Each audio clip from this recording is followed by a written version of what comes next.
এই জ্ঞানটা হচ্ছে বুদ্ধিতে। তাই লক্ষ্য করে দেখবেন যে দক্ষিণেশ্বরে যান, মা কালীর মূর্তি দেখেন, ডান দিকে দুটো হাত বড় সুন্দর, একটা হাতে এরকম করে আর একটা হাতে এমনি করে।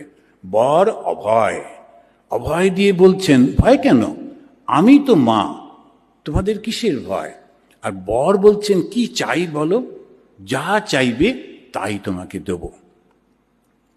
কিন্তু ওই মায়েরই বাঁ হাত দুটো অন্যরকম, একটা হাতে খড়গ ধরে আছেন আর একটা হাতে একটা কাটা মুন্ড, একদম অন্যরকম। এই ডান দিকে একরকম, বাঁ দিকে একরকম। যখন জগতের সমস্ত কিছু চাই, মা পরীক্ষায় পাশ করিয়ে দাও, মা চাকরি দাও, মা এটা দাও সেটা দাও, তখন ওই ডান দিকে। কিন্তু যেই বলবে মা আমায় মুক্তি দাও, তখন আসতে হবে বাঁ দিকে। এই বামা কালী বাঁ দিকে যিনি আছেন, তিনি ওই খড়গটা কাউকে কাটার জন্যে না, অহংকারটাকে কাটার জন্যে।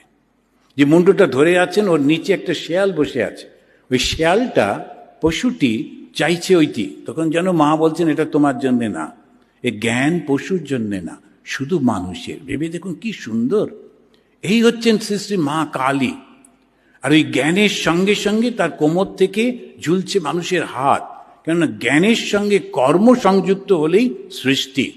শুধু জ্ঞান সৃষ্টি করতে পারে না, শুধু কর্ম জ্ঞানহীন কোনো কিছু হয় না। সেই জন্যই দুটোর সমন্বয়ে শ্রী শ্রী মা। আর তিনি হচ্ছেন প্রকৃতি, এত বড়, তাকে ঢাকবো কি করে, তার থেকে বড় তো আর কিছু নেই, ওই জন্য তাঁর বসন নেই। আর এই মা কালীকে ভগবান শ্রীরামকৃষ্ণ পুজো করছেন যাতে জ্ঞানের উন্মেষ হয়। শক্তি হচ্ছে সেই জ্ঞান। Download ShareChat.